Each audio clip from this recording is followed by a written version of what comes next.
Yemen থেকে আগুন বের হবে। নবীজি বলেন ইয়েমেন থেকে আগুন বের হবে এবং আগুনটা কিয়ামতের মাঠের দিকে মানুষকে তাড়িয়ে নিয়ে যাবে। আর পশ্চিম দিক থেকে সূর্য উঠবে, যখন এমন হবে তখন তওবার দরজা বন্ধ হয়ে যাবে। এই 10টা আলামতকে নবীজি বলছেন এগুলো না আসা পর্যন্ত কিয়ামত হবে না, লিখে নেন, ঠিক আছে? কিন্তু ছোট ছোট যে আলামতগুলোর কথা নবীজি বলেছেন এগুলোর 100% এখন আমরা সমাজে দেখতে পারি। 100% জীবনের একদম শেষের দিকে গিয়ে, নবী সাল্লাল্লাহু আলাইহি ওয়াসাল্লামের জীবনের শেষের দিকে গিয়ে তিনি একটা হাদিস বর্ণনা করেছেন, হাদিসে জিবরিল। এই হাদিসে জিবরাইল আলাইহিস সালাম মানুষের রূপে পৃথিবীতে এসে মসজিদে ঢুকে সাহাবীদের সবার সামনে নবীজিকে 4টা প্রশ্ন করেছেন। 1 নম্বর ইসলাম কাকে বলে, ঈমান কাকে বলে, ইহসান কাকে বলে। 4 নম্বরে গিয়ে বলেছেন কিয়ামত কবে হবে। নবীজি বলছেন মাল মাসউল আনহা বিআ'লাম মিনাস সাইল, এই বিষয়ে প্রশ্নকারী উত্তরদাতার চেয়ে বেশি জানে না, উত্তরদাতা প্রশ্নকারীর চেয়ে বেশি জানে না। তখন তিনি বলছেন তাহলে আলামত কিছু বলে দিন। জীবনের একদম শেষের দিকে নবী সাল্লাল্লাহু আলাইহি সাল্লাম কিয়ামতের মাত্র 2টো আলামত বলেছেন। কয়টার? 2টো। একটা হচ্ছে আনতালিদাল আমাতু রাব্বাতুহা, যখন দেখবে দাসী তার মনিবকে জন্ম দিচ্ছে, দাসী তার মনিবকে জন্ম দিচ্ছে, তখন কিয়ামতের অপেক্ষা করে। কিভাবে দাসী মনিবকে জন্ম দিতে পারে? পিতা মাতার সাথে দাস দাসীর মতো আচরণ করা হবে। হচ্ছে কি হচ্ছে না? আরেকটা অর্থ হতে পারে দাসী কিন্তু আসলে মনিবকে জন্ম দেয় না, তার মানে ন্যায় অন্যায়, হক বাতিল, সত্য মিথ্যার মানদণ্ড উল্টে যাবে। উল্টায় নাই? মানুষ সত্যবাদীকে মিথ্যাবাদী বলে না, এখন মিথ্যাবাদীকে সত্যবাদী বলে না। আল্লাহর হালালকে হারাম করছে না, আল্লাহর হারামকে হালাল করে নিচ্ছে না। মানদণ্ড উল্টে গেছে। আমাদের মতো Dhaka, the city of Akhiruzzaman বলেছি আমি, এইসব শহরগুলোতে এগুলো আরো বেশি হচ্ছে। বিশ্বাসের মানদণ্ডই নাই এখন। একজন মানুষ যদি মন থেকে কাউকে দান সৎকার করতে চায়, খাবার খাওয়াতে চায়, ভয়ে খাচ্ছে না, না জানি খাওয়ারে আবার কি মিশায় খাওয়ায় না। বিশ্বাস নাই, আমানতদারিতা নাই, দুর্নীতি, জেনা, ব্যভিচার, পরকিয়া, ব্লু ফিল্মস, পর্নোগ্রাফি, সুদ, এগুলোতে ছেয়ে যায় নাই শহরটা। এটা কি বোঝেন না? এটা কি দেখার জন্য পিএইচডি ডিগ্রি দরকার আছে? ঘরে ঘরে, ফ্ল্যাটে ফ্ল্যাটে জেনা হচ্ছে, ফ্ল্যাটে ফ্ল্যাটে জেনা, শালিদুলা ভাই জেনা, দেবর ভাবি জেনা, ঘরে ঘরে পরকিয়া। স্বামীকে নিয়ে স্ত্রী সন্তুষ্ট না, স্ত্রীকে নিয়ে স্বামী সন্তুষ্ট না, বিয়ে করবে না, পরকিয়া করবে। বিয়ে করলে তো আবার সমস্যা, মানুষ বলবে যে আপনার চরিত্র খারাপ। পরকিয়া করলে সমস্যা নেই, ধরা খাওয়ার চান্স কম। রাত্রেবেলা সেক্স করতেছে, মদ খাচ্ছে, ক্যাসিনোতে রাত কাটাচ্ছে, সকালবেলা অফিসে। বস্তুবাদিতা। এই যে আপনি দাঁড়ান, এই যে ফ্লাইওভার উপরে গিয়ে দাঁড়াবেন, দেখবেন মানুষ ছুটছে আর ছুটছে কিসের পিছনে? দুনিয়া আর দুনিয়া আর দুনিয়া। মাথা দুনিয়া ভোগের বস্তু। কেমন? সাগরের মধ্যে আঙ্গুল ডুবালে যতটুকু পানি থাকে হাতে, দুনিয়া। পুরো সাগরটাই আখেরাত। কে বোঝাবে শহরের মানুষকে? শহরে ব্যাঙের ছাতার মতো এডুকেশনাল ইনস্টিটিউশন গড়ে উঠেছে, ওঠে নাই? শিক্ষা প্রতিষ্ঠান। কয়টা প্রতিষ্ঠান আপনাকে জ্ঞান শেখাচ্ছে, পরকালীন জ্ঞান? খেয়াল করে দেখবেন।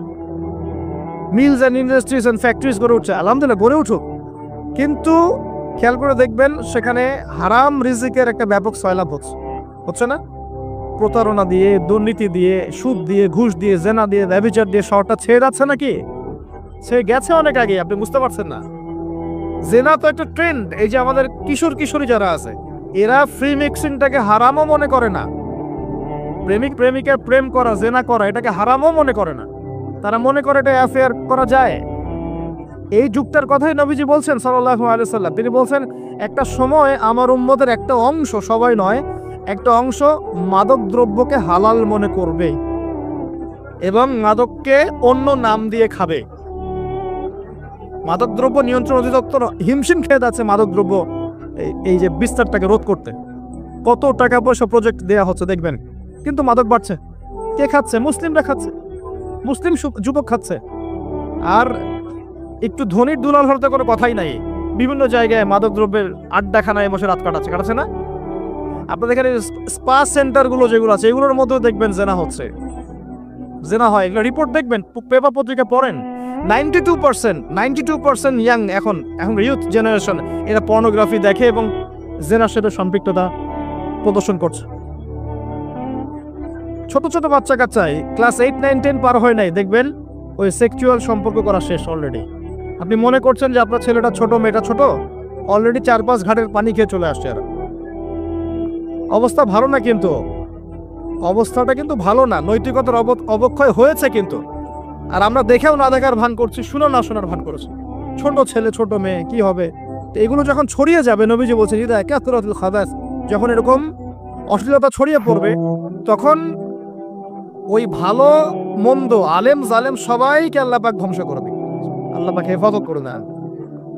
তবে হ্যাঁ, এই সময়ের মধ্যেও যদি আপনি ঈমানটাকে শক্ত করে ধরে রাখতে পারেন, ইনশাআল্লাহ তাআলা 50 জন শহীদ সাহাবীন দেখি পাবেন ইনশাআল্লাহ। এটাও হাদিস এসেছে যে এরকম অবস্থায় যদি ঈমানকে ধরে রাখতে পারে কেউ, নবীর সুন্নাহ মতো চলতে পারে, 50 জন সাহাবীন দেখি আপনি পাবেন ইনশাআল্লাহ তাআলা। একটা বলেছেন দাসীর মনিবকে জন্ম দিবে, মানে ন্যায় অন্যায়ের মানদণ্ড উল্টে গেছে এখন। 2 নাম্বারটা খেয়াল করেন এই হাদিসে, 2 নাম্বারটা হচ্ছে খুবই ইম্পর্টেন্ট এটা, এবং এটা চাক্ষুষ দেখা যায়। وأن ترى الحفاة العراة العالة رياء الشاي يتطاولون في البنيان, নবীজি বলছেন সাল্লাল্লাহু আলাইহি ওয়াসাল্লাম, যখন তুমি দেখবে সমাজের খালি পায়ের স্যান্ডেল কেনার টাকা নাই, খালি গায়ের কাপড় কেনার টাকা নাই, রিয়া অশ্বাই মানে মেষপালক রাখাল শ্রেণীর মানুষ, এই শ্রেণীর মানুষ যখন ইয়াতাতাওয়ালুনা ফিল বুনিয়ান, উঁচু উঁচু কনস্ট্রাকটিভ বিল্ডিং নির্মাণের প্রতিযোগিতা করবে, ফান্তাজিরিস সাআ, কিয়ামতের অপেক্ষা করতে থাকো। এই হাদিসটা বুঝতে আমার অনেক সময় লেগেছে। এখানে নবী সাল্লাল্লাহু আলাইহি ওয়াসাল্লাম কিন্তু সামর্থ্যবানদের কথা বলছেন না, যাদের বিল্ডিং করার সামর্থ্য আছে তাদের কথা বলছেন না, কিন্তু নবীজি বলছেন যাদের কোনো টাকা পয়সাই নাই, কাপড়ও নাই গায়ে, স্যান্ডেল নাই পায়ে, এই শ্রেণীর মানুষ উঁচু উঁচু বিল্ডিং নির্মাণের প্রতিযোগিতা করবে। এটা কিয়ামতের বিগেস্ট আলামতগুলোর মধ্যে একটা। এখন আপনি একটু ওয়ার্ল্ডের দিকে তাকিয়ে দেখেন, আজকে থেকে 200 বছর আগে যাদের কোনো টাকা পয়সা ছিল না, এরা দেখেন বড় বড় বিল্ডিং নির্মাণ করছে মধ্যপ্রাচ্যে। দেখেন তেল আসার আগ পর্যন্ত আমাদের অটোম্যান খেলাফত চলে গেছে কত সালে? প্রথম বিশ্বযুদ্ধের সময়, 1914 থেকে 1924 এর মধ্যে। এই সময় অটোম্যান এম্পায়ার কলাপস করেছে। অটোম্যানদের সময় কিন্তু এসব তেলের খনিগুলো বের হয় না, হয়েছিল? হয় নাই। যখনই বের হয়েছে তারপর দেখবেন যারা মরুভূমির মানুষ ছিল এরা উঁচু উঁচু বিল্ডিং নির্মাণ করেছে, মেষপালক। এই ফ্লেভারটা ওয়ার্ল্ডের বিভিন্ন জায়গায় ছড়িয়ে পড়েছে, গ্রামে গঞ্জে শহরে বন্দরে, যাদের কোনো টাকা পয়সা নাই বিল্ডিং করছে।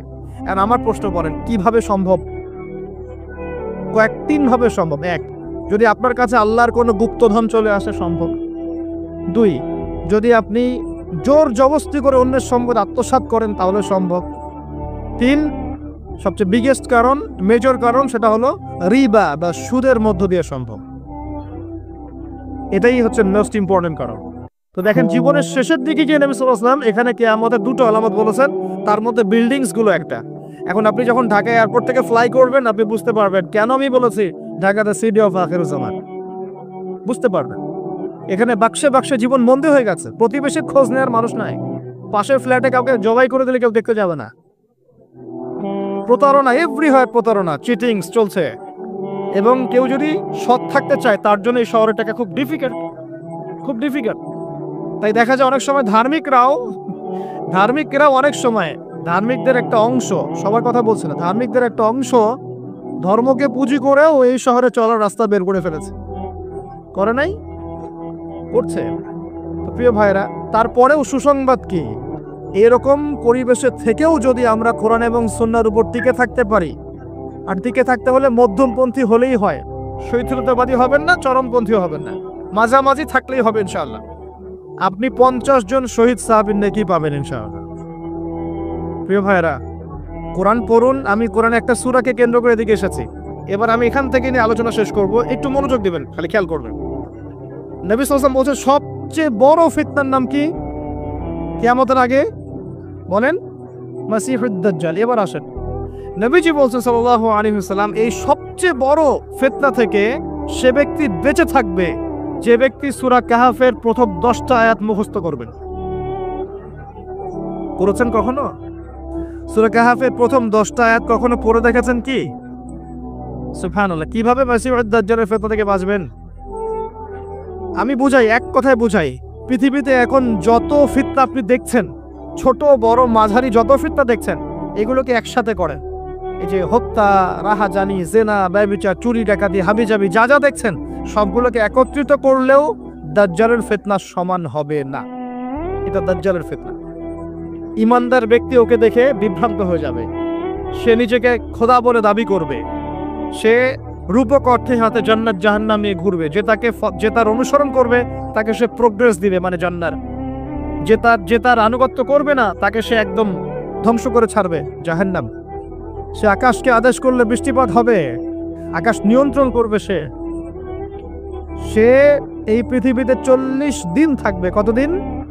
40 দিন। যার প্রথম দিনটা হবে 1 বছরের সমান, দ্বিতীয় দিনটা হবে 1 মাসের সমান, তৃতীয় দিনটা হবে 1 সপ্তাহের সমান, বাকি দিনগুলো হবে আমাদের দিনের মতোই। সাহাবীরা বলছেন, আমরা ওই সময় কেমন করে নামাজ পড়বো ইয়া রাসূলুল্লাহ? নবীজি বলছেন সাল্লাল্লাহু আলাইহি ওয়াসাল্লাম, হিসেব করে অনুমান করে নামাজ পড়ে নেবে।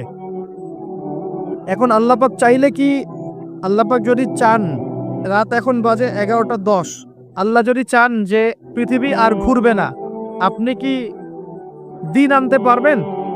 আল্লাহ পাক এই রাতটাকে যদি 1 বছর লম্বা করতে চান, পারবেন না? নাকি পারবেন না? এখনকার অল্প বিদ্যা অর্জনকারী মানুষরা বলছে না, পারবে না। কারণ পৃথিবী এবং সৌরজগৎ ঘুরছে, এই ঘূর্ণন কখনো থামবে না, ক্রমশ সম্প্রসারণশীল, এই সিলসিলা চলতেই থাকবে। আসলে কি তাই? এটা তাদের পক্ষে বলা সম্ভব যারা বলে যে আল্লাহ বলতে কেউ নাই, বিগ ব্যাং থেকে পৃথিবী সৃষ্টি হয়েছে। আসলে কি তাই হয়েছে? যদি তাই হয়েও থাকে, সূরা আম্বিয়া থেকে আমি দলিল দিচ্ছি। সূরা আম্বিয়ার মধ্যে আল্লাহ পাক বলেছেন, আওয়ালাম ইয়ারাল্লাযীনা কাফারু আন্নাস সামাওয়াতি ওয়াল আরদা কানাতা রাতকান ফাফাতাকনাহুমা। আল্লাহ বলছেন, কাফেররা কি লক্ষ্য করে দেখে না আসমান সমূহ এবং পৃথিবী একটা বিন্দুর মধ্যে ছিল, অতঃপর আমি সেটাকে পৃথক করে দিয়েছি। এই যে বিগ ব্যাং এর দলিল দেয়া যাবে কোরআন থেকে। যদি আপনি বলেন যে বিগ ব্যাং থেকেই সব সৃষ্টি হয়েছে, আমরা বলবো যে হতে পারে, তবে বিগ ব্যাং এর সৃষ্টিকর্তা হচ্ছেন আল্লাহ রাব্বুল আলামিন। আল্লাহ পাকের আদেশে এটা হয়েছে, আল্লাহকে বাদ দিয়ে নয়। একটা কথা মাঝখানে বলে দেই, এই বিশ্বে এখন 3টা দর্শন চলছে। কয়টা দর্শন? 3টা। একটা হচ্ছে এলিমিনেশন বা এলিমিনেট করা, মানে বিশ্ব থেকে আল্লাহর কনসেপ্টটাকে এলিমিনেট করা হচ্ছে। দেখবেন সব চাক্ষুষ দেখে বিশ্বাস করতে হবে গড বলতে কি, আল্লাহ বলতে কেউ নাই, ঈশ্বর বলতে কেউ নাই, there is no God, godless world, এটা সরাচ্ছে। আমি গড বলেছি ওদের ভাষায় বোঝার জন্য, আল্লাহর প্রতিশব্দ কখনো গড হয় না, ঠিক আছে? একটা এলিমিনেশন। একটা হচ্ছে 2 নম্বর হচ্ছে মেটেরিয়ালিজম, মানে বস্তুবাদিতা। মানুষকে খালি বস্তুবাদিতার দিকে ঠেলে দেওয়া হয়েছে এই যুগটাতে। আর 3 নম্বর হচ্ছে যে ধর্মকে, রিলিজিয়নকে চ্যালেঞ্জ করা। ধর্মকে চ্যালেঞ্জ করে করে মানুষ বিভিন্ন যুক্তিতর্ক উপস্থাপন করছে। ধর্মের এইটা কেন, পর্দা কেন, ওই কেন, সেই কেন, চোরের কেন হাত কাটতে হবে, ইত্যাদি ইত্যাদি। আপনাকে চ্যালেঞ্জ করছে ধর্মকে। এই 3টা দর্শন দিয়ে আল্লাহ পাক বলছেন, ওয়াজকুর ফিল কিতাবি ইব্রাহিম বা'দা আউযু বিল্লাহি মিনাশ শাইতানির রাজীম। হে নবী মুহাম্মদ সাল্লাল্লাহু আলাইহি ওয়াসাল্লাম, আপনি এই কিতাবে ইব্রাহিমের ঘটনা বর্ণনা করুন। ইয ক্বালা লিআবিহি, যখন ইব্রাহিম তার বাবাকে বললেন, তার বাবা মানে আযারকে বললেন, ইয়া আবাতি, হে আমার বাবা, লিমা তা'বুদু, তুমি কেন ইবাদত করো এমন সত্তার, মা লা ইয়াসমাউ, যে শুনতে পারে না, ওয়ালা ইউবসিরু, দেখতেও পারে না, ওয়ালা ইউগনি আনকা শাইআ, তোমার কোনো উপকার করতে পারে না। একটা ছেলে যার বয়স হবে 15 থেকে 20 হয়তো বা হাইয়েস্ট, তার কাছে কি এমন জ্ঞান আসলো যে সে তার বাবাকে এখন চ্যালেঞ্জ করছে? তার জ্ঞানতাত্ত্বিক যুদ্ধ শুরু হলো, আদর্শিক যুদ্ধ শুরু হলো বাবার সাথে। হে আমার বাবা, আপনি কেন এমন সত্তার ইবাদত করছেন যে শুনতেও পারে না? অসারতা দেখিয়ে দেওয়া হচ্ছে চোখে আঙ্গুল দিয়ে, দেখতেও পারে না, আপনার তো কোনো উপকারও করতে পারে না, কোনো ক্ষতিও করতে পারে না। ওয়ালাম ইউগনি আনকা শাইআ, ইয়া আবাতি, হে আমার বাবা, ইয়া আবাতি ইন্নী আখাফু আন ইয়ামাসসাকা আযাবুম মিনার রাহমানি ফাতাকুনা লিশ-শাইতানি ওয়ালিয়া, হে আমার বাবা, আমি ভয় পাচ্ছি যে আপনার উপরে না আবার আল্লাহ পাকের গজব নেমে আসে এবং আপনি শয়তানের ওলি না হয়ে যান। ওলি মানে কি? বন্ধু, শয়তানের বন্ধু না হয়ে যান। ইয়া আবাতি ইন্নী ক্বাদ জাআনি মিনাল ইলম মা লাম ইয়াতিকা ফাত্তাবি'নি আহদিকা সিরাতান সাওয়িয়া। কি চমৎকার কথা! ছোট্ট ছেলেটা বলছে, হে আমার বাবা, আমার কাছে একটা জ্ঞান আসছে, জ্ঞান, আমার কাছে একটা জ্ঞান এসেছে যেটা তোমার কাছে আসে নাই। ফাত্তাবি'নি, তুমি আমার অনুসরণ করো। আহদিকা, আমি তোমাকে পথ দেখাবো। সিরাতান সাওয়িয়া, সহজ সরল পথ দেখাবো তোমাকে। সন্তান বাবাকে নসিহত করছে। দেখুন, সন্তান বলছে আমার কাছে এমন জ্ঞান এসেছে বাবা যেটা তোমার কাছে আসে নাই, তুমি আমাকে ফলো করো, আমার অনুসরণ করো, আমি তোমাকে পথ দেখাবো। Ego problem, ego. আজকেও যখন কম বয়সী কোনো মানুষ বেশি বয়সের কাউকে দাওয়াত দিতে যাবে, এরকম প্রবলেম ফেস করতে হবে। এখনকার সমাজে প্রবলেমটা আপনারা ফেস করবেন। যদি আপনার বয়স কম হয়, আপনার কাছে অনেক জ্ঞান থাকলেও মানুষ সমাজে নিতে যাবে না। আপনি ক্রিপ্টোকারেন্সি নিয়ে কথা বলছেন, এক শ্রেণী ধর্মনেতাই আপনার পিছনে লেগে যাবে। আপনি ইসলামিক রেভলিউশন নিয়ে কথা বলবেন, ইসলাম এস্টাবলিশমেন্ট নিয়ে কথা বলবেন, ইউনিটি নিয়ে কথা বলবেন, উম্মার করণীয় নিয়ে কথা বলবেন।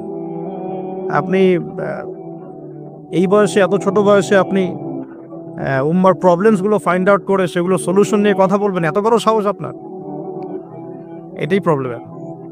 অথচ চমৎকার একটা বিষয়, আমাদের সমাজে এগুলো দেখা যায়, অন্য কোথাও দেখা যায় না। কোনো ড্রাইভারকে জিজ্ঞাসা করবেন, কোনো ড্রাইভারকে জিজ্ঞাসা করবেন, তার স্কিল সম্পর্কে জিজ্ঞাসা করবেন যে আপনার স্কিল কেমন। একটা অ্যান্সার দিবে সে, আমি 10 বছর থেকে চালাই, বা 15 বছর থেকে চালাই, আমি 27 বছর থেকে গাড়ি চালাই। মানে তার এই বয়সটাই হচ্ছে স্কিলের মানে দলিল, সার্টিফিকেট। এখন এরকম চলছে দিনী অঙ্গনেও।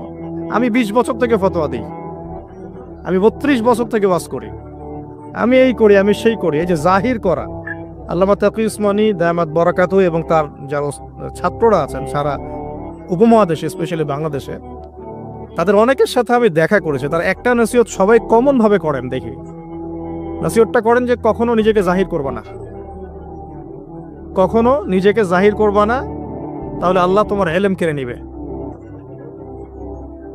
আর আমরা এখন দিনী অঙ্গনে জাহির করার জন্য ব্যস্ত। আমি এত বছর থেকে এটা করি, আমি অত বছর থেকে করি, অথচ এটা কোনো দলিল নয়, এটা কোনো সার্টিফিকেট নয়। এত বছর থেকে বলার পরেও ভুল হতে পারে, যেটা ভুল হবে সেটা শুধরে নিতে হবে। আর নবী সাল্লাল্লাহু আলাইহি ওয়াসাল্লাম যায়েদ বিন হারেসা রাদিয়াল্লাহু আনহুকে একটা কাফেলার সেনাপতির দায়িত্ব দিয়েছিলেন যখন তার বয়স মাত্র 17 বছর। কত বছর? 17 বছর বয়সী একজন তরুণ সাহাবী যায়েদ ইবনে হারেসা রাদিয়াল্লাহু আনহু, তিনি নেতৃত্ব দিচ্ছেন এমন সাহাবীদের যে সাহাবীরা তার চেয়ে বয়সে অনেক বড়। এমনকি এই অভিযান শেষ হওয়ার আগেই নবী সাল্লাল্লাহু আলাইহি ওয়াসাল্লাম ইন্তেকাল হয়। তার পরবর্তীতে আবু বকর সিদ্দিক রাদিয়াল্লাহু আনহু সেই অভিযান আবার চালানোর চেষ্টা করেন, আবার চালানোর জন্য মনস্থ করেন। তিনি আবার যায়েদ বিন হারেসা রাদিয়াল্লাহু আনহুকেই নেতৃত্ব দেন। এটা নিয়ে ওমর রাদিয়াল্লাহু আনহু তাকে কিছু কথা বলেন যে আপনি যায়েদ বিন হারেসাকে নেতৃত্ব দিচ্ছেন, বয়সে ছোট সাহাবী, তার পিছনে অনেক বড় বড় সাহাবী থাকবে, তারা তো তাকে নাও মানতে পারে, এটা কেমন হয়? বারবার তাকে ভেটো দিচ্ছেন। শেষমেশ আবু বকর সিদ্দিক রাদিয়াল্লাহু আনহু একটু রেগেই বললেন যে ইস্তা'মালাহু রাসূলুল্লাহ ওয়া আনতা তা'মুরুনি আনজি'হু, তাকে স্থলাভিষিক্ত করেছে স্বয়ং আল্লাহর রাসূল, আর তুমি এসে আমাকে বলছো আমি তাকে অপসারণ করব? সুবহানাল্লাহ। নবী সাল্লাল্লাহু আলাইহি ওয়াসাল্লাম যোগ্যতা দেখতেন মানুষের, কার যোগ্যতা কতটুকু আছে। তো ওইদিকে আমি ভিতরে ঢুকছি না। আমরা এখন সোশ্যাল অ্যাফেয়ার্সে যা দেখি যে আমরা যোগ্যতার চাইতে অন্যান্য বিষয়গুলোকে বেশি মূল্যায়ন করা শুরু করি আর কি। এতে করে তরুণরা উঠে আসতে পারে না, তরুণদের জার্নি অনেক টাফ হয়। এবং যারা স্পেশালি জেনারেল ব্যাকগ্রাউন্ড থেকে দিনের দিকে আসার চেষ্টা করেন, তারা পদে পদে হতাশ হয়। তাদেরকে বুকে নেওয়ার মানুষ খুব কম থাকে। কেন জানি তাকে মানুষ কাউন্টার মনে করে, এনিমি মনে করে, অন্তর্দাহ সৃষ্টি হয়, জ্বালান হয়। হঠাৎ করে উড়ে এসে জুড়ে বসলো, উম্মার দায়িত্ব নিয়ে নিচ্ছে, কোত্থেকে আসলো এটা? এরকম একটা দৃষ্টিভঙ্গি আমরা দেখতে পারি আর কি। এটা কাম্য ছিল না এটা। বরং তরবারি যত আপনি শান দিবেন তত ধারালো হবে। তো শান দিবে কারা? যারা তরবাল চালাতে পারে তারাই। যারা চালাতে পারে তারা যদি তরবালকে ভোতা করে দেয় তাহলে তো এটা দিয়ে আপনি জালেমের গর্দান কাটতে পারবেন না। তো যাই হোক, আমরা বেশি হাইথটের কথায় না যাই। আজার এখানে ছিলাম, দেখেন বাবাকে সন্তান উপদেশ দিচ্ছে। এবার বাবার উত্তরটা শোনেন। বাবা কেন গ্রহণ করলো না? বললাম প্রেস্টিজ ইস্যু। তুমি ছোট মানুষ হয়ে আমাকে এত বড় কথা বলো? হ্যাঁ, তখন বাবা বলছেন আনতা রাগিবুন আরাগিবুন আনতা আন আলিহাতিনা ইয়া ইব্রাহিম, হে ইব্রাহিম, তুমি কি আমাদের ইলাহগুলো, উপাস্যগুলো থেকে মুখ ফিরাচ্ছ? তুমি কি আমাদের উপাস্যগুলো থেকে মুখ ফিরিয়ে দিচ্ছ? আরাগিবুন আনতা আন আলিহাতিনা ইয়া ইব্রাহিম লাইন লাম তানতাহি, যদি বিরত না হও, ঠিক যেমন থ্রেট আমাদেরকে করা হয়, যদি বিরত না হও, লাইন লাম তানতাহি লাআরজুমান্নাকা রাহজান মালিয়া, তিনি বলছেন যদি বিরত না হও তাহলে তোমার মাথাটা পাথর দিয়ে মেরে ফাটিয়ে ফেলবো। আরজুমান্নাকা মানে রজম করবা। রজম মানে কি? যে কোমর পর্যন্ত গেথে পাথর মারা, বিবাহিত পুরুষ জেনা করলে যেটা শাস্তি হয়। লাইন লাম তানতাহি, যদি বিরত না হও, লাআরজুমান্নাকা রাহজান মালিয়া, দূর হও এখান থেকে বের হ, হতভাগা আমরা বলি না, দূর হ এখান থেকে, ঠিক ওই রকম। যদি ফিরে আসো ভালো কথা, না ফিরে আসলে রজম করে দিব, মাথা ফাটিয়ে ফেলবো পাথর দিয়ে মেরে, এখান থেকে দূর হও হতভাগা। কাকে বলছে এটা? ইব্রাহিম আলাইহিস সালামকে। এবার তিনি খুব নরম সরম মানুষ, শান্তিকামী মানুষ, তিনি বলছেন ক্বালা সালামুন আলাইক। এই সালামুন আলাইক কথাটা শিখে নেবেন, জীবনে অনেক ক্ষেত্রে কাজে লাগবে। সালামুন আলাইক মানে আপনার উপর শান্তি বর্ষিত। যখনই আপনি কলিউশন অ্যাভয়েড করতে চাবেন, সালাম দিয়ে চলে আসতে হবে। সেটা পরিবারেও, সমাজেও, দিন প্রতিষ্ঠার ক্ষেত্রে। কেউ আপনাকে সমালোচনা করছে, গালিগালাজ করছে, গীবত তহমত করছে, আপনাকে নিয়ে এপিসোড বানাচ্ছে, মানে আপনি কি করবেন? প্রত্যেকটার কাউন্টার দিতে থাকবেন? তাহলে আপনার গোল নষ্ট হয়ে যাবে, আপনার গোল থেকে আপনি বিচ্যুত হয়ে যাবেন। এইগুলো নিয়ে আপনাকে ব্যস্ত থাকতে হবে। তখন এইগুলো নিয়ে উম্মাহ ব্যস্ত আছে বলেই এখন পর্যন্ত গোল অ্যাচিভ হয় নাই। আমরা এগুলো নিয়ে ব্যস্ত আছি বলেই এখনো গোল অ্যাচিভ হয় নাই। তো এই কারণে ইব্রাহিম আলাইহিস সালামের সুন্নাহ হচ্ছে সালামুন আলাইক, তোমাদের উপর শান্তি বর্ষিত হোক। হ্যাঁ, তবে যে জায়গাটাতে দালিলিকভাবে জ্ঞানতাত্ত্বিক যুদ্ধ করতে হবে সেটা করতে হবে, সেটা অন্য ইস্যুস। ইব্রাহিম আলাইহিস সালামকে পরিবার ছাড়তে হলো। পরিবার মানে তার মাকে ছাড়তে হলো, তার বাবাকে ছাড়তে হলো। তার কোনো অপরাধ আছে? ইব্রাহিম আলাইহিস সালামের কোনো অপরাধ আছে? না। এখন আমরা তো অনেক সময় মনে করি আমি তো নিরপরাধ, নির্দোষ, তাহলে আমার উপরেই কেন এরকম হচ্ছে? ইব্রাহিম আলাইহিস সালামের কোনো অপরাধ আছে? নাই। তাকে ঘর ছাড়তে হলো, বাড়ি ছাড়তে হলো, তার বাবা তাকে বের করে দিলেন। এখান থেকে লেসন নিয়ে নেন, আজকের প্রথম লেসন, যে আপনি আমি যদি হকের উপর থাকি, সর্বপ্রথম বাধাটা পরিবার থেকে আসতে পারে। আর সবার পরিবার একরকম না।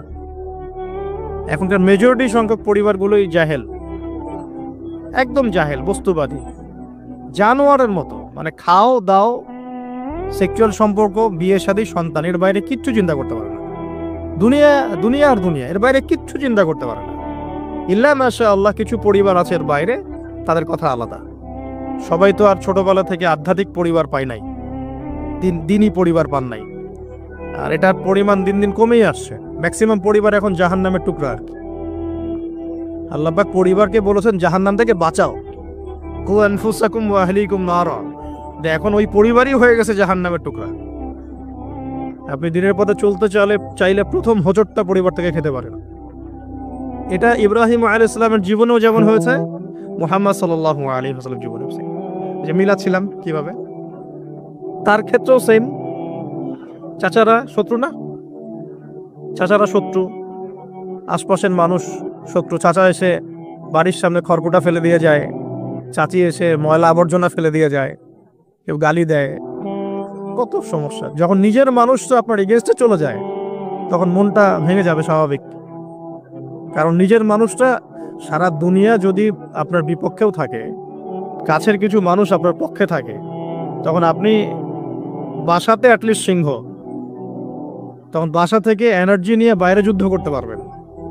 কিন্তু বাহিরে সবাই মোটামুটি ধরেন যে আপনার পজিটিভ, তো বাসায় এসে দেখলেন যে বাসায় আপনার কোনো রকম অনুকূল পরিবেশ নাই, তখন বাইরে সিংহ হলে বাসায় বিড়াল হয়ে থাকতে হবে। তখন দেখেন ইব্রাহিম আলাইহিস সালামের জীবনে আর মুহাম্মদ সাল্লাল্লাহু আলাইহি ওয়াসাল্লামের জীবনে একটা স্পেশাল নেয়ামত ছিল, সেটা হলো স্ত্রীদের নেয়ামত। বাহিরে মানুষ অনেক কিছু বলছে, গালিগালাজ করছে, মারছে, কাটছে, থুতু দিচ্ছে, সমালোচনা করছে, কিন্তু বাসায় ইব্রাহিম আলাইহিস সালামের আছেন সারা, হাজেরা, আর মুহাম্মদ সাল্লাল্লাহু আলাইহি ওয়াসাল্লামের আছেন খাদিজা। রাদিয়াল্লাহু আনহু। অ্যাটলিস্ট বাসায় আপনি একটা একটা কি বলবো যে বড় একটা প্রশান্তির জায়গা আপনার বাসায় আছে। তো এটা একটা বড় নিয়ামত যেটা ইব্রাহিম আলাইহিস সালাম এখন হারালেন কিভাবে? বাবা বাসা থেকে বের করে দিল। এখান থেকে বুঝতে হবে যে দিনের পথে চলতে গেলে প্রথম বাধা পরিবার থেকে আসতে পারে, তাই বলে তাদের সাথে কোনো রকমের দ্বন্দ্ব সংঘাতে যাওয়া যাবে না। সালামুন আলাইক, সালামুন আলাইক, তোমাদের উপর শান্তি বর্ষিত হোক। ইব্রাহিম বলছেন সালামুন আলাইক, হে বাবা আপনার উপর শান্তি বর্ষিত হোক। শুধু তাই না, আরো বলছেন আস্তাগফিরুল্লাহ রব্বি, আমি আপনার জন্য আল্লাহর কাছে ক্ষমা চাইবো ইনশাআল্লাহ। ইন্নাহু কানা বি হাফিয়া, তিনি আমার প্রতি খুব মানে মার্সিফুল, আশা করি তিনি আমার দোয়া কবুল করবেন। কিন্তু যখন তিনি জানতে পেরেছিলেন যে তার বাবা শিরকের উপর আছেন, আল্লাহ পাক মাফ করবেন না, সূরা তাওবার মধ্যে আছে, তখন থেকে তিনি আর ক্ষমা চান নাই, বাবার জন্য ক্ষমা চান নাই। তো এবার ইব্রাহিমের সফর শুরু হলো, একাকিত্বের সফর। তার মানে একটা বিষয় এটাও শিখতে হবে, হকপন্থীদের সাথে আল্লাহর দেয়া একটা বিশেষ নিয়ামত হচ্ছে একাকিত্ব। হকপন্থীদের লাইফে আল্লাহ পাকের পক্ষ থেকে একটা বিশেষ অনুগ্রহ হচ্ছে একাকিত্ব। মানে একাকিত্ব কেন নিয়ামত বললাম? কারণ একাকিত্ব মানুষকে আল্লাহ চিনিয়ে দেয়। অনেক আলেম দেখবেন যারা জেল টেল খেটে বের হয়েছেন, তারা সবাই একটা কথা বলবেন, জেলখানায় আমরা আল্লাহকে চিনেছি। সব আলেমরা এই কথা বলে যারা ওখান থেকে বের হয়ে আসে। কারণ একাকিত্ব মানুষকে গভীরভাবে ভাবায়, আল্লাহকে পাওয়ায়, আল্লাহর কাছে দোয়া করতে শেখায়, মানুষকে বোঝায় যে আল্লাহ ছাড়া কেউ নাই সাহায্য করার। তো যারা হকপন্থী হয়, একাকিত্ব তাদের বরণ করতেই হয়। এটা মাথায় রেখে পথ চলতে হবে। ইব্রাহিম আলাইহিস সালাম পথ চলা শুরু করলেন।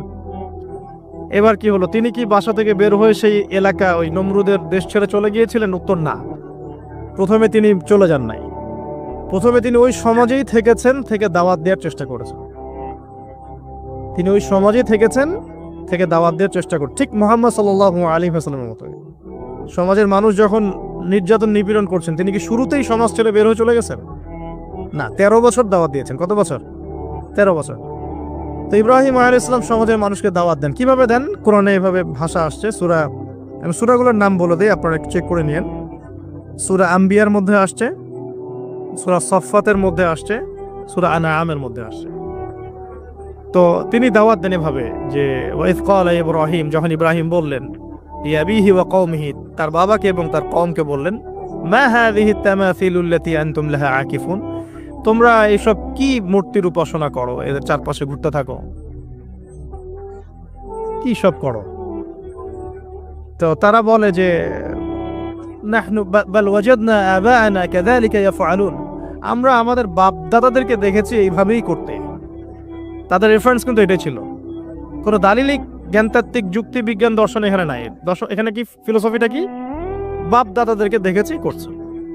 তো এটা দিয়ে আবার অনেক সময় বাংলাদেশে আবার একটা ট্রেন্ড চালু করা হয়েছে যে তোমরা দীর্ঘদিন 1200 বছর থেকে যে ইসলামটা ফলো করে আসছো ওটা ভুয়া, আমরা যেটা নতুন মডারেশন দিচ্ছি এটাই সঠিক। এই দলিল সেম না। এখানে অমুসলিমদেরকে দাওয়াত দেওয়া হচ্ছে। অমুসলিমরা বলছে যে আমরা বাপ দাদাদেরকে দেখেছি যে তারা এভাবেই মূর্তি পূজা করতো, আমরা তাই করি। এটার সাথে কি হানাফি মাযহাবকে মিলাবেন আপনি? হ্যাঁ, হানাফি মাযহাব বাপ দাদা থেকে চলে আসে, ভুয়া, নতুন যেটা দিচ্ছি এটাই সঠিক। আস্তাগফিরুল্লাহ। তো আমরা হাত চেঞ্জ করাটাকে এখন মনে করি হিন্দু থেকে মুসলমান হইলাম মনে হয়। হাত বদল করাটাকে মনে হয় যে হিন্দু থেকে মুসলমান হয়েছি মনে হয়। গভীরে ঢোকেন, ওলামায়ে কেরামদের মানে দার্সে গিয়ে বসে গভীরে ঢুকলে বুঝতে পারবেন ইসলামিক স্কুল অফ থট গুলা প্রত্যেকটারই ভিত্তি আছে, এগুলোর গভীর শেকড় আছে, ভিত্তি আছে। আল্লাহ, রাসূল এবং রাসূলের সাহাবীগণ, এই তিনটাকেই মানতে হবে। আপনি যদি বলেন যে আমি সাহাবীদেরকে মানি না, খালি আল্লাহ এবং রসুলকে মানি, তাহলে আল্লাহকে রসুলকে মানতে পারবেন না। সাহাবীদের অনুসরণ না করলে রসুলকে ফলো করতে পারবেন না। তো ওইটা আজকের ইস্যু না, এটা ফিকহি অনেক ব্যাপার, গভীর ব্যাপার, এটা অন্যদের কথা হবে। এই দলিল কিন্তু সেম করা যাবে না। আবার আমরা বাপ দাদা থেকে দেখে আসছি তোমরা নামাজ এইভাবে পড়ো, এই নামাজ ওই দলিল চলবে না, আমারটা ঠিক, এটা ঠিক না। নামাজ যেটা পড়ে আসে তারা, এটা ঠিক আছে, এর প্রত্যেকটা দলিলের মধ্যে অথেন্টিসিটি আছে। এরকম করে সমাজে ফিতনা ছড়ানো ঠিক হবে না, বিভ্রান্তি ছড়ানো ঠিক হবে না। এখন আসুন ইব্রাহিম আলাইহিস সালামকে কি আনসার দিচ্ছেন? আমরা আমাদের পিতা মাতাদেরকে দেখেছি, বাপ দাদাকে দেখেছি এরকম তাওয়াফ করতে, মূর্তির চারপাশে পূজা করতে, নজর দিতে। তো ইব্রাহিম আলাইহিস সালাম বলছেন যে হাল ইয়াসমাউনাকুম, এই মূর্তিগুলো কি তোমাদেরকে শুনতে পারে? ইস্তাদউন, যখন তোমরা একে ডাকো। হাল ইয়ানফাউনাকুম, তোমাদের কোনো উপকার আসতে পারে? আও ইয়াদুররুকুম, তোমাদের কোনো ক্ষতি করতে পারে? তার দলিলগুলো কিন্তু অকাট্য। ইব্রাহিম আলাইহিস সালামের দলিলগুলো কিন্তু এখানে, যুক্তিগুলো কিন্তু অকাট্য। আসলে কি সে শুনতে পারে? আসলে কি সে দেখতে পারে? আসলে কি সে তোমার উপকার করতে পারে? তাদের কিন্তু কিছু বলার নাই এখানে। তারা বলছে বাল ওয়াজাদনা আবানা কাযালিকা ইয়াফআলুন, আমাদের পিতা মাতা বাপ দাদাদেরকে দেখেছি এইভাবেই করতে। ইব্রাহিম আলাইহিস সালাম বলছেন যে ইন্নাকুম আনতুম লাফি দালালিম মুবিন, তোমরা তো সুস্পষ্ট বিভ্রান্তির মধ্যে আছো তাহলে। তো এরকম আরো অনেক আয়াত আছে সূরা সাফফাতের মধ্যেও, ওয়া ইন্না মিন শিআতিহি লা ইব্রাহিম ইয জাআ রাব্বাহু বিকলবিন সালিম ইয ক্বালা লিআবিহি ওয়া কওমিহি মাযা তা'বুদুন, তোমরা কিসের ইবাদত করো? আইফকান আলিহাতান দুনাল্লাহি তুরিদুন, তোমরা কি আল্লাহ সম্পর্কে মিথ্যা মিথ্যা মিথ্যা আরোপ করতে চাচ্ছ? ফামা যান্নুকুম বিরাব্বিল আলামিন, আল্লাহ রাব্বুল আলামিন সম্পর্কে তোমাদের কি ধারণা? এভাবে তিনি তার কওমকে দাওয়াত দিতে লাগলেন, কিন্তু তাদের কওমের দলিল একটাই ছিল, বাপ দাদাদেরকে দেখেছি এভাবে মূর্তি পূজা করতে, তাই করি। সনাতন, এটা ছিল কি সনাতন থটস। অথচ সর্বপ্রথম এটা শুরু হয় কোন নবীর আমল থেকে? নূহ আলাইহিস সালাম। নূহ আলাইহিস সালামের যুগের মানুষ সর্বপ্রথম এই মূর্তি পূজা শিরক করেছে। এর আগে মূর্তি পূজা ওয়ার্ল্ডে ছিল না, নূহ আলাইহিস সালামের যুগ থেকে শুরু হয়েছে। তাহলে এটাকে আমরা সর্বোচ্চ পর্যায়ে সনাতন বলতে পারি না। তারও আগে যে সময় চলে গেছে, ওই সময় মানুষ তাওহীদপন্থী ছিল। আদম আলাইহিস সালামের যুগে তখন মানুষ এই কাজ করতো না। শুরুটা কেমন করে হলো? ভালো উদ্দেশ্যে শুরু হয়েছিল, ভালো মনে করে। কেমন? যে মানুষ এরকম চিন্তা করে নিয়েছিল যে এই মানুষগুলো লাত, উজ্জা, হবল, ইয়াগুথ, ইয়াউক, নাসর, ইয়াগুথ, ইয়াউক, নাসর, এই ভালো মানুষগুলো আল্লাহর খুব নেককার বান্দা ছিলেন। তাদের স্ট্যাচু তৈরি করা যায়, তৈরি করলে কি হবে? এগুলোকে দেখলে আমাদের আগ্রহ জন্মাবে ইবাদত করার ব্যাপারে। এটা ছিল ওদের থটস। শয়তান এভাবেই তাদেরকে ইনফ্লুয়েন্স করেছিল আর কি, তারা তাই করলো।